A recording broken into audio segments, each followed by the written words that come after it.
Hi, everybody. Welcome to the show, the Dave Emmons Show. And everybody on Facebook here knows my shows pretty much, I guess on LinkedIn also. Trying to break into the market of YouTube and Rumble. And that's an internet type of networking thing. So I'm getting there, people. And I thank you and appreciate all your views and your comments on this show. And we have some very interesting guests. And I want to do an opener, and I'm kind of like I told my guest, Lynn here, Lynn Russell is going to be my guest today. I told her, I said, I'm going to kind of hog up the front of the show just by marketing my books, Senseless Wars. It's still on sale, fairly new. And also the UFO book, my life experiences in they. And that's by Hanger One Publishing, and the other one's by EBL Publishing. And my new book coming out really soon, in about 3 weeks, is Angels and Supernatural Entities. But we have a lady here she's got a couple of books herself, and she's been doing some research for a long time. And she's a wonderful person. She's from Canada.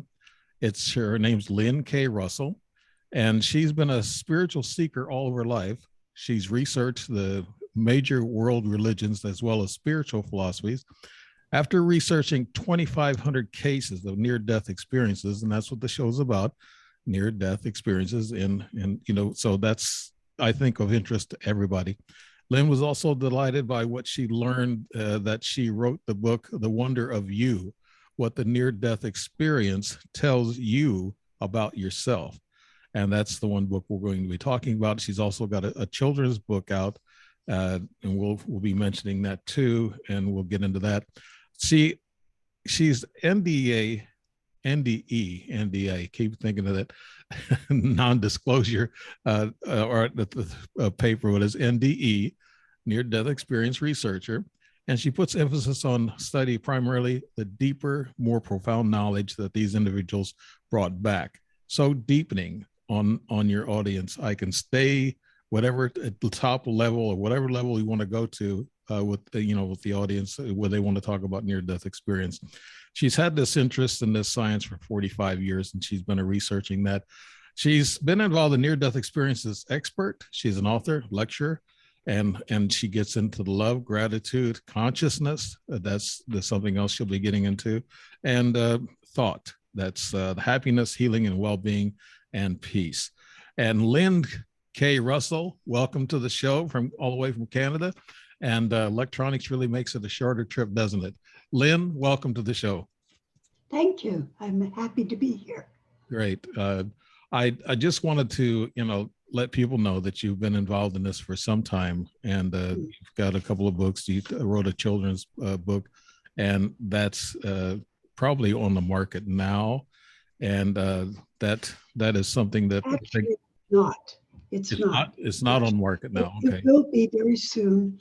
I had some problems with it, and so I had to take it off the market, and then I'm putting it back on, and it'll be on soon. Right, and the book is Warple, and it's the life secrets with tweens using adventure, humor, and warm fuzzy creatures. That book is probably a timely book, with all the kids being taught about all different various things now. They're totally confused, and we hope that we can restore the moral values to kids and teach them the right way to do it. And it sounds like your book is going to do that. Lynn, you want to start off with the near-death experiences. Can you tell us a little bit about how you got into it and why you're doing this research? Sure. Well, as you already mentioned, I already was deeply into spirituality all my life. And so, but what I was looking for was what happens after you die, because I was very frightened about what would happen to myself. I wanted to know. And my mother was an atheist, and she had said that when you die, you just disappear. And that frightened me big time. Yeah. And so I spent the rest of my life trying to figure out what happened when I died. And so that was the background. And then I was on NDER, just wandering around and talking to people on the chat line and so on. And that's Near Death Experience Research Foundation. That's what NDERF Hmm. stands for. And I was there, and Dr. Jeffrey Long, who owns the site, asked for someone to volunteer to do research for him. And so I put my hand up because I was retired and I had all this time on my hands. And so I started the research, I'm guessing around 2007, 2006, around there. Hmm. And since then, I was just so, at first, I was interested in what happens. Of course, that was my main feature. But after a few hundred cases, I had that pretty well down. And so then I thought, what I started to pick up deeper messages and deeper knowledge that people were being brought back. And that was what I concentrated on. Hmm. I just like you when I was younger, I was told by a lot of old timers, that yeah, you go 6 feet down and that's it. That's as far as you go. And I said, wow, that's not enlightening. I then I'd go to church as a young kid and I'd see that the churches were teaching there's a heaven and you go to heaven. And I thought, okay, yeah, I'll accept that, but you don't think about it when you're younger. It's your family and your friends who put that in your mind about what's going on, and sometimes we're all, and even the theories today, we don't know which one is right, which one's correct. There's so many theories. You talk about what is my purpose? We can start off with that. I think that's what you wanted. What is our purpose Okay, in life? okay. Lynn Russell. Okay. Yeah. Well, our purpose here is multiple. We have many, many purposes. But the first thing that happens is when the soul decides to break away from and become an individual, a person or a human, uh, they set a task or a chore for themselves to be able to accomplish while they're here. And then they build the life that they are going to go in based on that goal because it's very important. The goal is usually really important to the soul and the soul's advancement, or it's important to the world. And it's always for the betterment of the world or the individual soul. And so that goal is very important. And then what the person does is then they choose the elements. So the elements would be things like things that happen to us. What happens. And so we would think about those. We would talk about we would choose, and that would be events that are directly connected that take us to our goal. Okay, so I want to clarify that, Okay. and because the goal is the main thing. So then we choose the people that are going to be in our lives that have significance to the goal. That doesn't mean every single person you ever meet, but it means people who will be important. So your family and relatives, other relatives, maybe a favorite teacher or someone who comes in, stays for a little while and goes. So those would be the people you would choose. And then you choose your personal elements, and that's what you look like, um, how intelligent you're going to be, um, what country are you going to live in, what race are you going to be. All of the and all of these things we choose before we come here. We also choose any illnesses, major illnesses, and and disabilities. So those things are also chosen. When those are then we come here to, okay, just a minute. For people to know what their purpose is, they need to follow their heart. What do they always love to do? What's the thing they keep pushing themselves toward? For example, me when I was a child, constantly wanting to know more and more about religions Mhm. and that kind of thing. So the fact that I did that is it was directing me to this direction where I am now. But people just need to follow their heart because it's already been chosen. And you will automatically, if you follow what you really want to do, then you will wind up doing exactly what you're supposed to do. I've So I've heard that so many times, Lynn, that we choose our human biological life here, and I think that that's true. Actually, we're supposed to experience this life as it is, and nobody can really take us off any earlier than what God wants us to. There's a plan that we have, I guess, a covenant with God that we're going to live this human life, like you're saying, and experience all these things, and not be yanked out of this life until we do experience those things. Is that what you're saying in a way, Lynn? yeah, yeah, yeah. And so that brings us to what's meant to be and what isn't meant to be, because there seems to be a fair amount of confusion that I hear out there about what is meant to be and what isn't. So let me just explain it that there are some things, the things that you chose, the events that we chose before we came, the people, and um, our own personal events or whatever. That all is meant to be. There's no question about that. But there's a many things that we choose not to do. For example, some people choose not to do their task. They come here and they're goofing off and just having life, and not getting involved in what they're here to do. And so sometimes it's a change of job that they need. There's different things. So anyway, um, and when people choose not to do their tasks. And we get that with near death experiences. Many, many near death experiences are sent back because they have to complete the tasks that they. But there's some that will deliberately just goof off. They don't do anything. They don't get involved with life. They are into what they're doing, and that's it.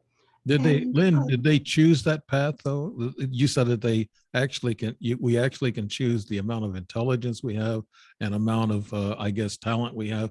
And do people choose that? If somebody's born with no talents and they're born just to be, carefree and do labor jobs and that type, not putting anything down. We all need it. Everything's needed.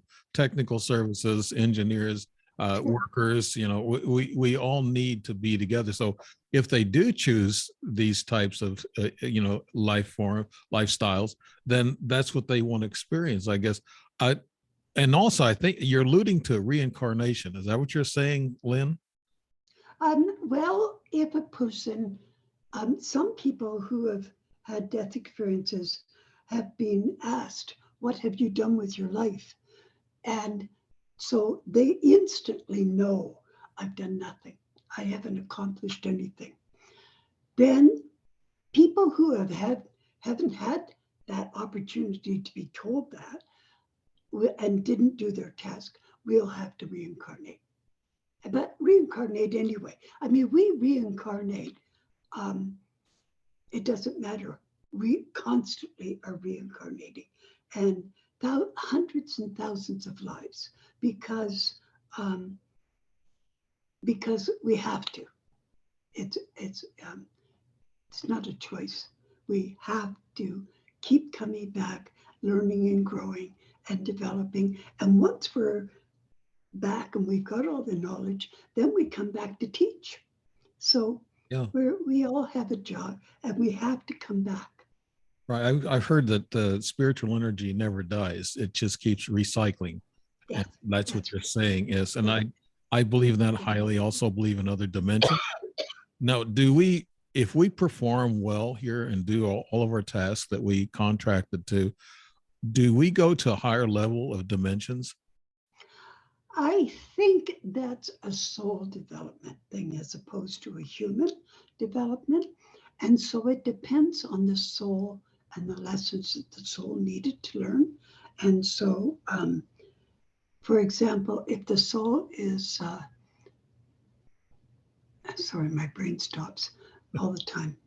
so, Okay. um, if the soul is a young soul, it's just had a few hundred lives and that's all. Mhm. That soul will have to keep coming back and coming back and coming to learn and grow. And that soul would go to not a lower place. I don't want to call it that, a lower acknowledgement, what we understand, what we know, because we create our own death experiences. No two death experiences are alike. There are many elements that are the same within the death experience. Mhm. For example, telepathy or moving by thought or that feeling of oneness with everything. Those are things that everybody feels, but the actual experience will be individual depending on what that person creates for themselves. Now there's good and evil, and we're taught that early on in life and in religions and their spiritualities. A lot of people choose to, I guess, to believe in God and our destiny on different paths, but they all kind of lead to God, the source, the creator. What about the people that we talked about, good and evil here? What about the people who do come here and they commit murder, rape, or steal? Do they choose to do that, Lynn? Do they choose that type of lifestyle? No, I don't think so. Because we have complete free will. We can, and that takes us to thought as well, because everything in our lives is based on the choices we make here while we're here. And so this is the bottom line: is the choices that we make within life. And so that goes to that's the bottom line of everything. Right. If you really think about it, and this is pretty difficult for some people, but if you really think about it, every single thing in your life comes from thought. Everything. Every Yes. single thing you do, everything, your reactions, your relationships, everything. The way you look, everything. The way you dress, that your attitude towards yourself, all of that comes from thought. And thought is the biggest one.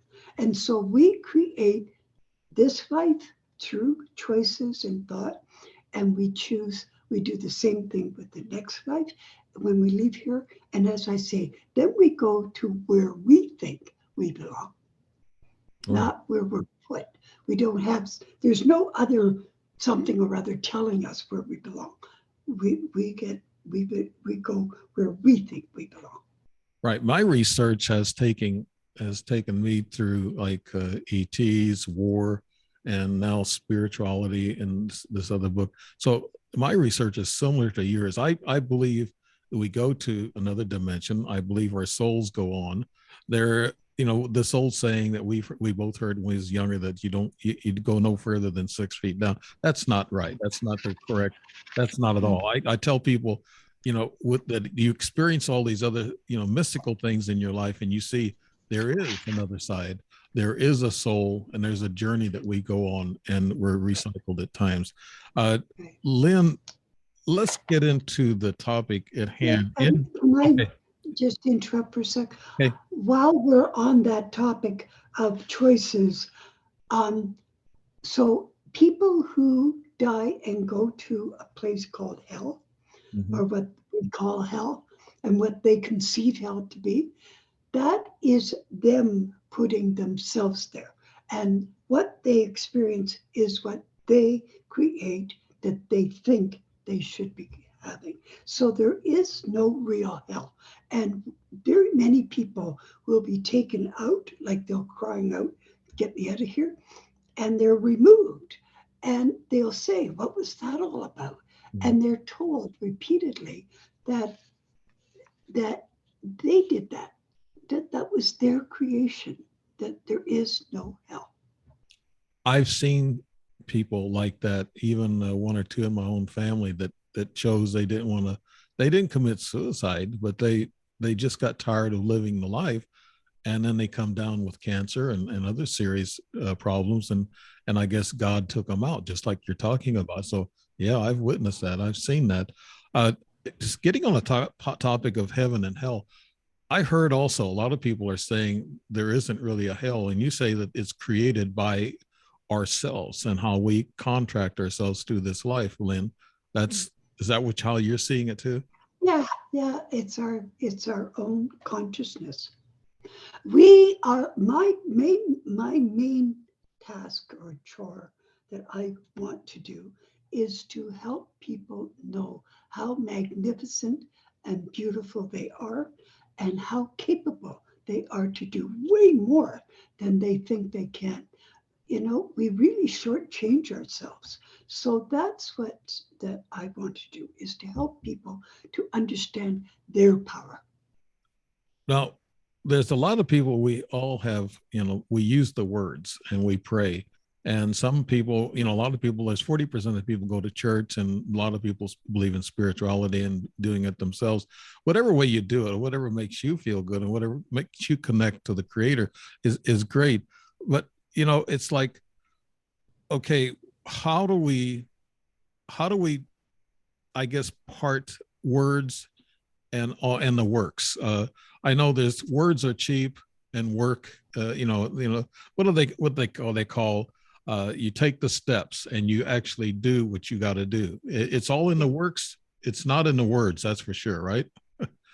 Oh, absolutely. Uh, Yeah. I mean, people can say whatever, but if they do it or their behavior shows it, then they really are, or they really have taken on that.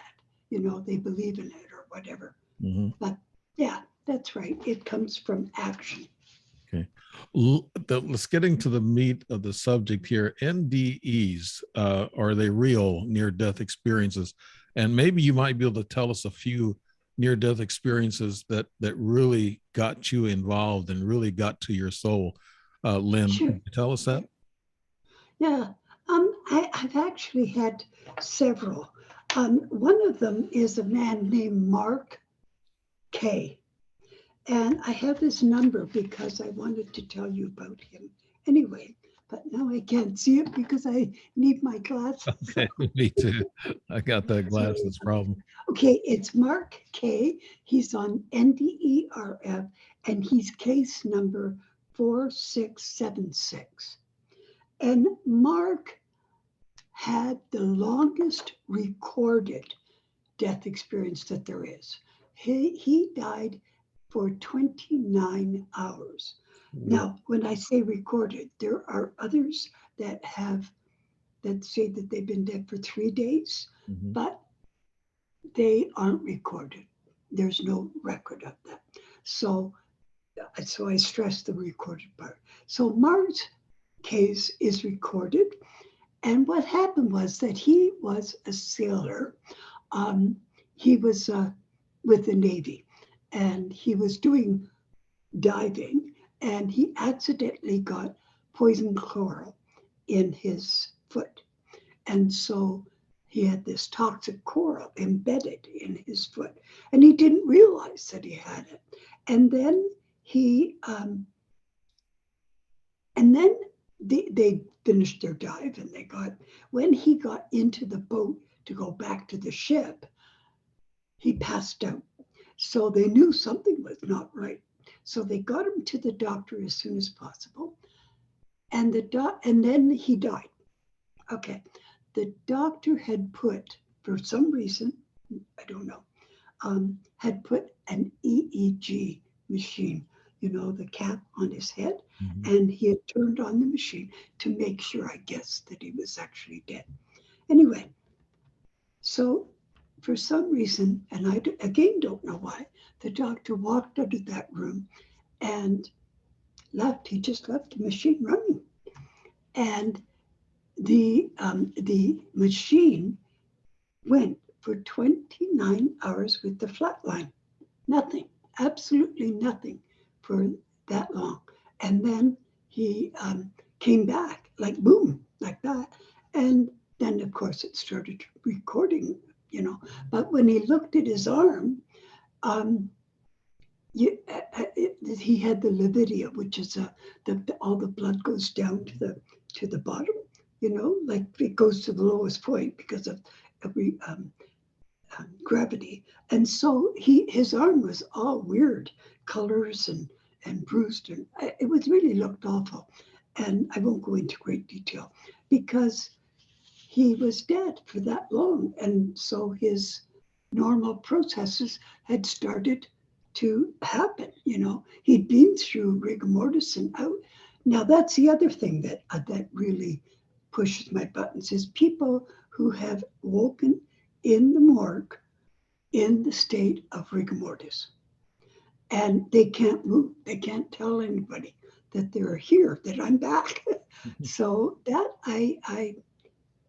that's a scary one. And what else?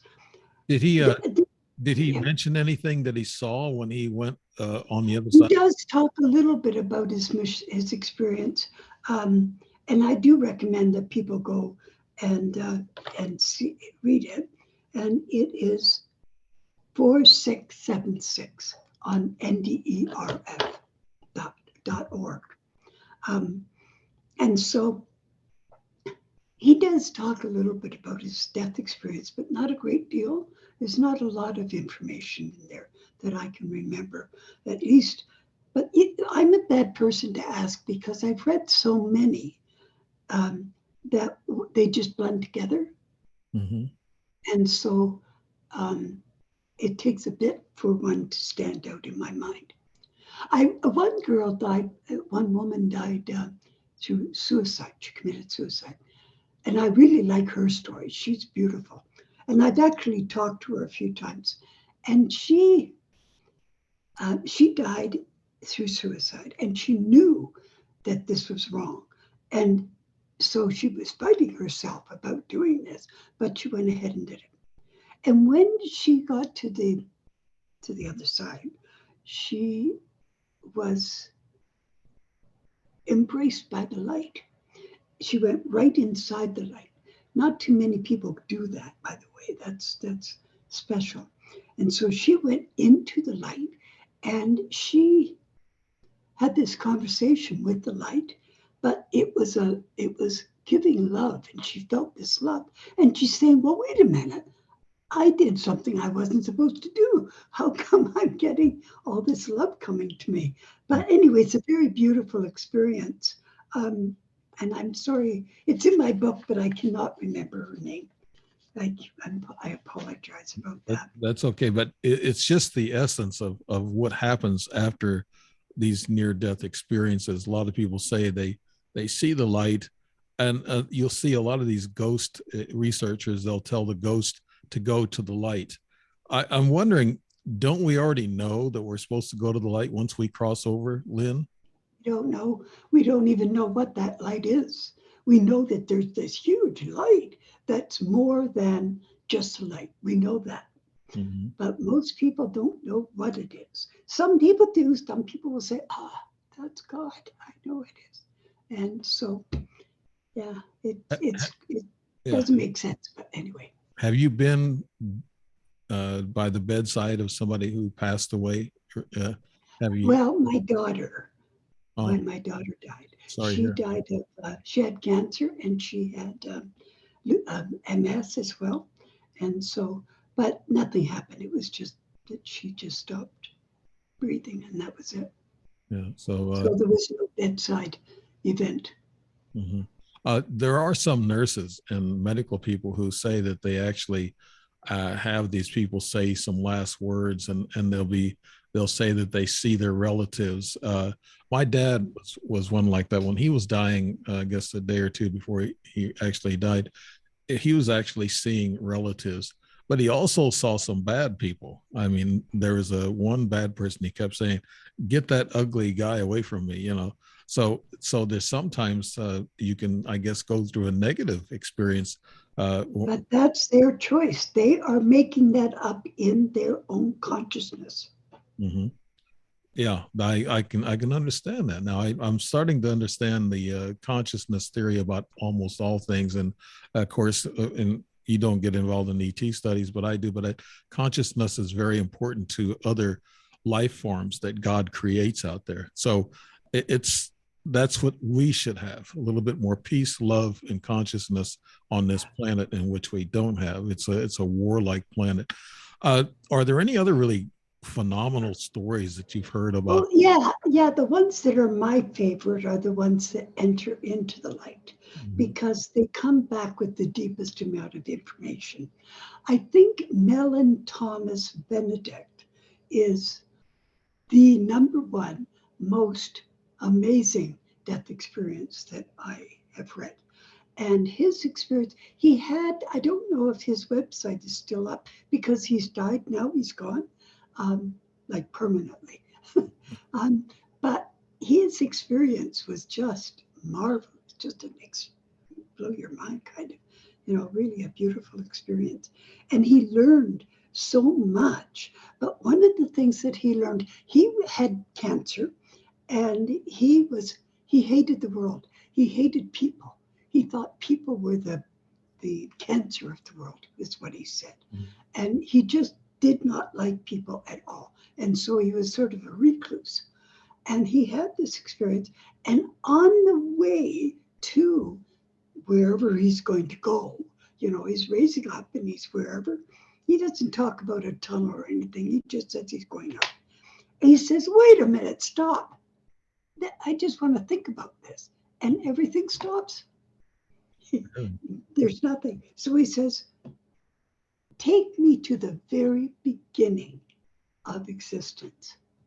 And so he gets to the very beginning of, now I don't know about the beginning of God because I don't think there is a beginning, but the beginning of life, human, I think, or, the creation time. Mhm. Anyway, he tells us about what it was like. And there's several others that do that too. They talk about going to the beginning when everything began and experiencing. And that's a beautiful experience. And how it all come about. And some of them lose themselves completely. They don't even recognize that they are themselves. They blend in to this light and become the light and actually become the light. And they become creators and they create with the light. And those are the ones that are fascinating for me because there's so much information And in when they those. come back, they they they really go through a lot of changes. They become more Oh, big spiritual, time. more positive, and then he probably started loving people, right, Lynn? Yeah, yeah, this guy was, yeah, Mellon Thomas Benedict. And the other ones are ones that have entered into the light, but they don't go to the beginning. They just are in the light. Mhm. And they look at how creation happens. And it's sort of like they describe it as, and I use a fountain, but they describe it like a flower, a multiple petaled flower that keeps blooming and blooming and blooming, and there's no end. It doesn't stop. It just keeps going. And so that's one of the things that he talks about, or people talk about, is that and that the essence that is used for creation is the source essence is love. That is the energy. So for the source or for God or whatever word you want to call it, the energy for creation is love. So we are love. We are love. And we are love. We are created with love energy. And that's the energy, that's the basic essence of God. Well, that's how a man and woman make a child is they love one another usually at first. Most of them Yeah, do. yeah. We're talking about some cases that might be forced upon a woman, but we're talking about most children are born through a connection of love, and that's where it all begins. What about this thing? I hear from my relatives and I hear from everybody else that they go on the other side, in which that is that light, and they meet their relatives and their friends on the other side. Lynn, as we have you heard any of that? Oh, yes, many of them do that. And matter of fact, I won't say all, but I would say the majority do meet someone they know over on the other side. Yeah, it's very Yeah. common. Yeah. And I think my mom told me one time that she had a near death experience, and she was having her, I think it was her 10th child at that time. And she was losing blood and everything. And she went out and she saw her relatives, her past relatives, and they were kind of standing there, waving at her, motioning, for her. And she said she saw that, but then she come back because they was able to, get her blood loss stop. And so she come back, but that was a real near death that she had, but not quite. She didn't quite die or anything, but she was heading that direction. So a lot of times you can see that light, and you're traveling to another dimension or to this source, and so you're traveling there, and you'll see somewhat of this near death thing, but not all of it. Is that Yeah, yeah, right? that's right. Yeah. Yeah.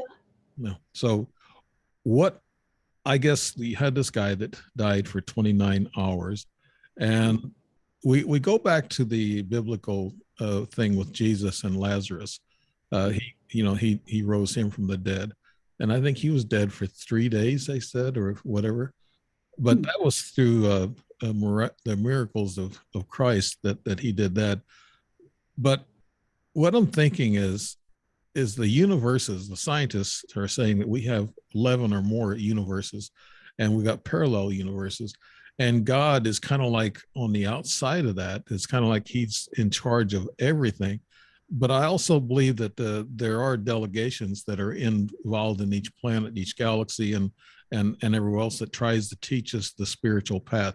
Now, consciousness, Lynn, could you explain to us what consciousness is, and what, how it involves the near death experience?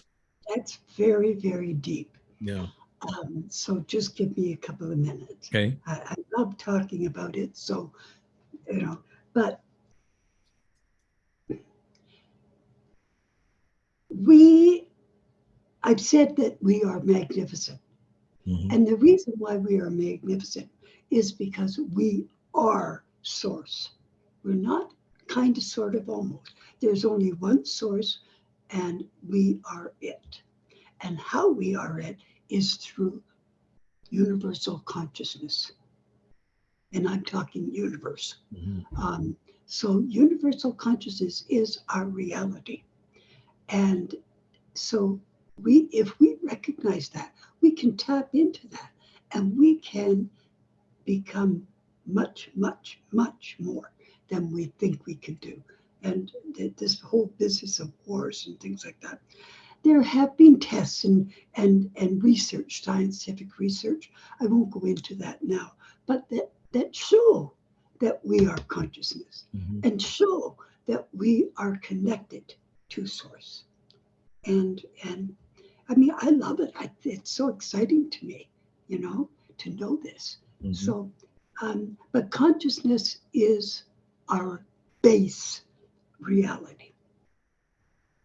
And how do we, I know I've talked to other people like Dr. Lonnie. He's a guest of mine. I was telling you earlier, and got another person who stars Shine. I'll give her a shout out, and they get involved in Stargate meditations, and they get into this consciousness thing. How do we get there? How do you get there? How do people get to that consciousness level in order to really visit? Well, there's quite a few ways you can do it, because not everybody can meditate. So meditation would be the first suggestion. But sometimes our minds just are boing, boing, boing, you know. And so I have a book that I absolutely love. It's my number one favorite, and it's called Already Home. And it's a Zen Buddhist book. Okay. Okay. And it talks about when it says, don't worry about whether your brain's thinking about other things or not. Get yourself into a comfortable position and pay attention to your breathing and all that so that you're coming down. And then, just try and get yourself calm and smooth. If your mind goes off on something, ask yourself, who am I? And what am I? That the what is, by the way, mine. His is who am I? Mhm. And so then when your mind goes off, you say, who am I? Who's doing this thinking? Well, it's me. So who am I? So it's a circle. Mhm. I say to also ask, what am I? Because there's a lot of stuff there too. Right. Do we have to get rid of the old baggage that we're carrying around, our negative thoughts and things of that nature to clear the way for a real positive consciousness event, Lynn? So let me just finish your other question. So meditation's one. Another one is mindfulness, so that we can look, and you can do mindfulness anywhere, and you can do it quickly, you know. And what it is just taking any object anywhere, doesn't matter what it is, and looking at it deeply and examining every single aspect of that. And in that process, you're coming down. That's a calming kind of thing. The other one is um, listening to recordings that bring you down, you know, and there are also the nature sounds that, yeah. So those are ways you can just don't worry about whether what your mind's doing. Don't worry about um, that you're not making it blank. Just calm down and experience, and that's it. Right. We listen, my wife and I listen to, we call it sleepy time music. It's that real nice soundscapes Yeah, music. yeah. It's really nice. We play it all night long at a low volume, and that actually helps you relax. And also heard a theory that if you want to have a lucid dream or visit the other side, wake up at 3 o'clock in the morning and then stay awake for a little bit and then go back to sleep. And they say that triggers deep dreams and lucid dreams.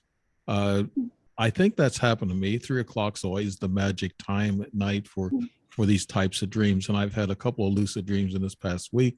But I myself, I want to enlighten people, and that's why I got you on the show, Lynn Russell from Canada, to help enlighten people and spread this good word about consciousness and love and peace, and that's where it all starts. Yeah, Now, yeah. on this, did you have anything else to say on consciousness? You were getting into other ways, or Um, well, as I say, I don't want to go into the research unless your audience would want that. Um, and maybe we could talk about that if we meet again, when you get some feedback. or Um, but I guess the major thing that I want to say is our consciousness is the bottom line. And you asked about whether or not the negative thinking, we have power and control. And there's a marvelous book, um, something how to change your mind or changing.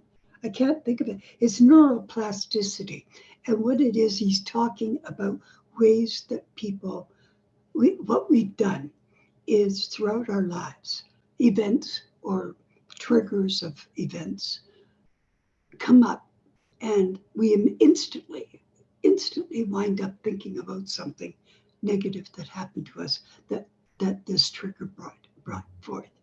And so we will, with this trigger, we will then start getting into a negative flow and start thinking of all the other things that are negative with that.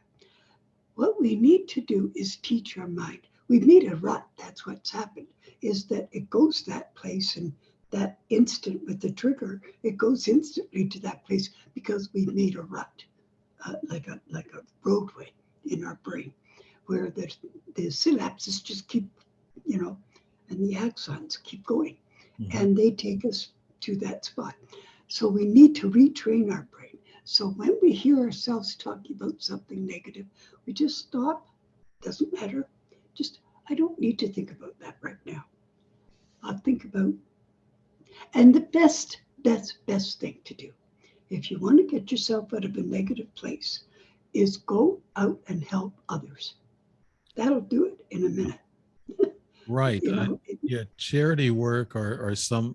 I've done that throughout my life. I've done those things like that with the Red Cross and that type of thing. And yes, it is. It does get your mind off yourself and get your mind onto other people's situations. I've had a lot of people tell me I shouldn't have done this in my life. I feel bad that I did that. I feel bad that I committed adultery. yep, And we can all we? do. Yeah. Can we, Lynn? Can we actually, since we are part of God and our own consciousness, can we forgive ourselves? Oh, absolutely. Why? You know, what self blame is just an endless street of nothingness. Mm-hmm. It's just like worry. You know, you don't get anything from it Right. except beating yourself up. Right. I So, noticed that. Yeah, I noticed that myself when you're in a relationship and you have these same old trip wires, which you trip yourself over. You continuously, I guess, do your routine and your behavior, and sometimes you have to do some things that really break that behavior, like a near death experience, like we were talking about. Some of these people, it that it, does it it changed their lives big times. completely. Can Yeah. you tell us, Lynn, the one NDE that has really made a big change and has really influenced the world with their changes? Oh, well, again, Mellon Thomas Benedict, that when he came back, that's what he came back to do, was to show the world or teach the world about what he learned, but also he gave and gave and gave um, to the world, and he also came back with knowledge. Now, one of the things that happens during a death experience is that they will get all this huge amount of knowledge and understand quantum physics, Mhm. but they have no. When they come back, it's all gone. But this man retained a lot of it. And so he used that information, not all of it, but quite a lot, to create. And so he invented and he did all kinds of things. But that's what happens with the person. You're right, Dave. When a person has a death experience and they return, their main goal is to make the world a better place. Mhm. I've And also heard stories, Lynn, and I know you have with all your research, that some of these people go, and when they go on the other side, they see hell, and then they don't want any part of it, and then they get scared. They come back.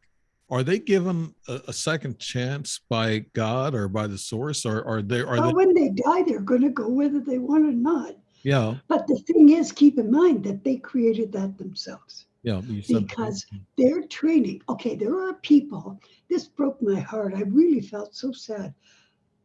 Um, there are people, souls who have died that refuse to go to the light or to, the garden or wherever it is that they're going to go to.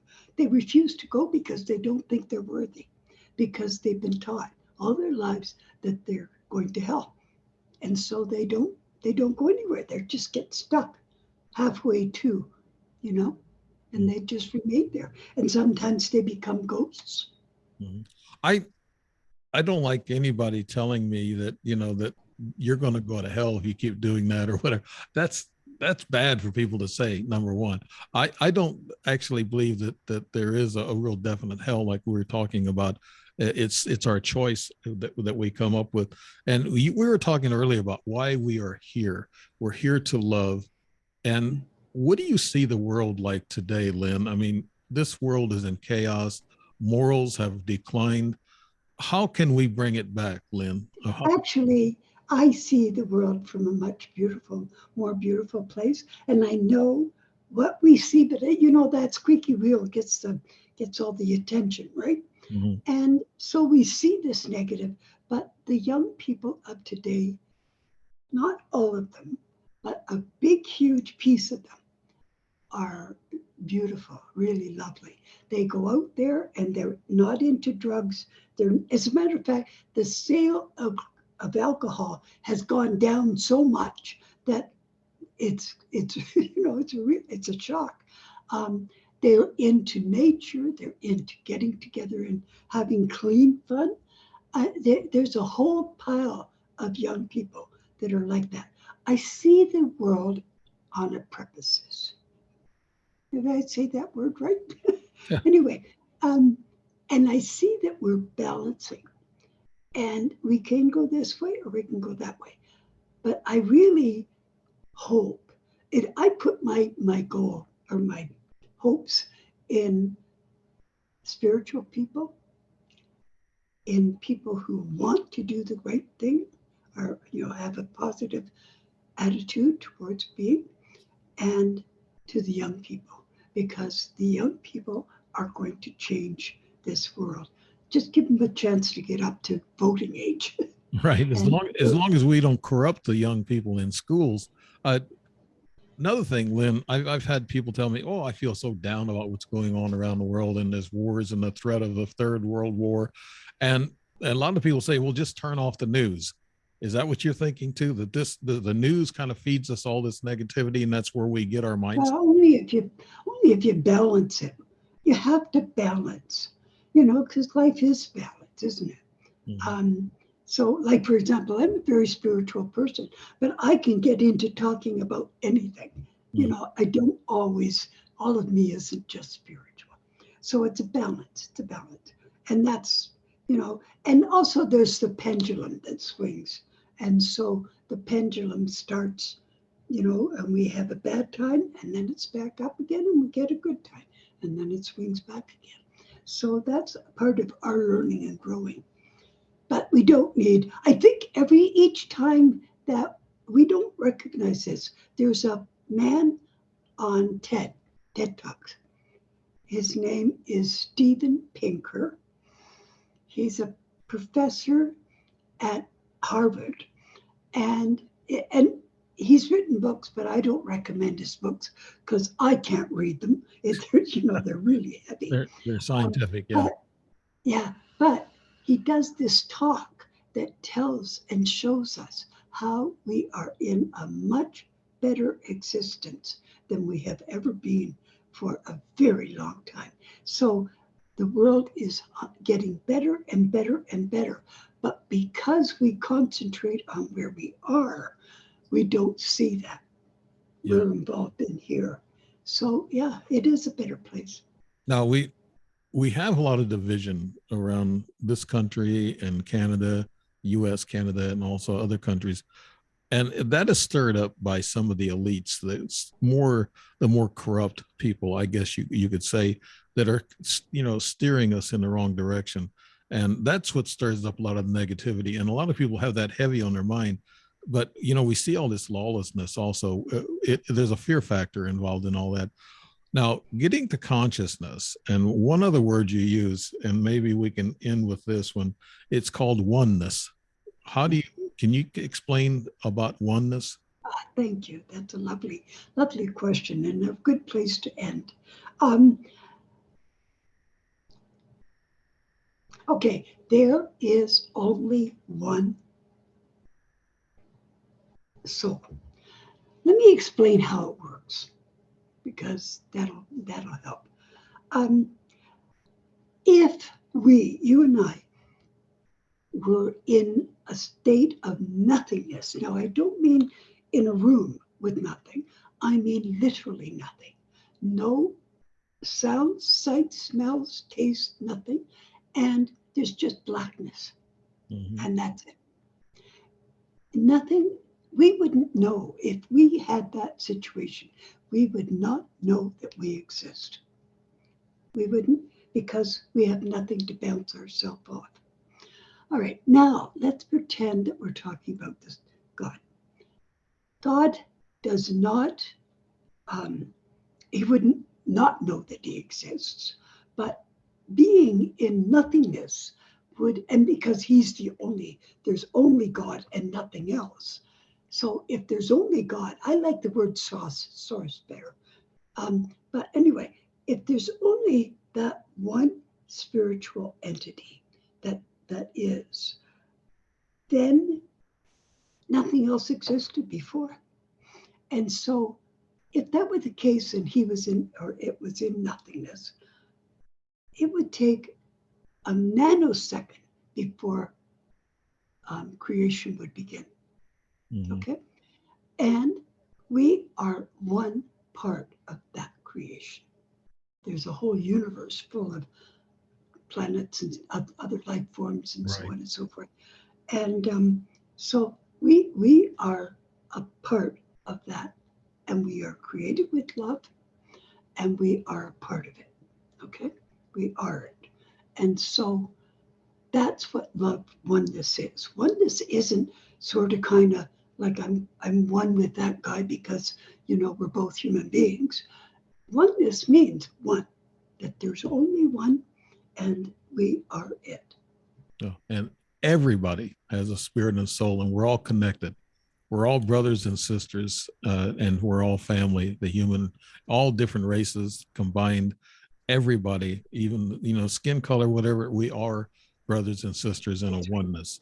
That's That's a good way to see it, and that helps with the division that we have today. If we can only get that in our minds, us being senior people, we've seen the past, we've seen things, we've done things, and we've done some good things. We've done some things that we shouldn't have done, and we made wrong decisions. But we can't take that back. But we need to go on and try to do our best as we proceed. Lynn, yeah. could you tell us a little bit how we can connect with you on the website or on your books? Yes, sure. Well, um, I'm on Facebook under my name, Lynn Russell or Lynn K. Russell. Be Okay. sure to the K, because the reason why I use the K is because there's a bazillion Lynn Russells. I mean, it's a very popular name. And so I use the K, and it helps a bit. And if you need to, just put near death with it, and Okay. that'll do it. I have a All right. website And here. It then, says HTTPS colon // lynnKrussell.com / That's your website. And it's the wonder of you and what the near death experience tells you about yourself. And then, of course, you got Warple, the kids' book that you're working on. And you're going to get that out. We need yeah, that. that's my website. Yeah. My website is just under my name, lynnkrussell.com. And I'm also on, LinkedIn. So you can get me there as well. Okay. And they can look up, you have your ideas and thoughts on your website and what your research and everything on your website is that No, I no, don't. I have thoughts for the day. I have my interviews. All mhm. my interviews go there. Okay. So Okay. that's a lot of my information. And and they can also contact me through I have a contact there, so Okay. you can do that as well. All right, good. Lynn K. Russell from Canada and our brother sister country right next door. I call that border the peaceful border. We kind of got a little bit rougher border to the south, but let's make it all good. Let's make it all oneness. Let's follow our consciousness. And Lynn K. Russell, it's great having you. And this is a good topic for everybody to understand and actually believe in, so we can bring this world back into peace and love like it should be. You've been listening to the Dave Emmons Show. Lynn K. Russell has been my guest, and we've been talking about near-death experiences and consciousness. Thank you very much, Lynn, for participating in the show. And It's we'll a have pleasure this to out be tonight. here. Thank you so much. Bye-bye, everybody.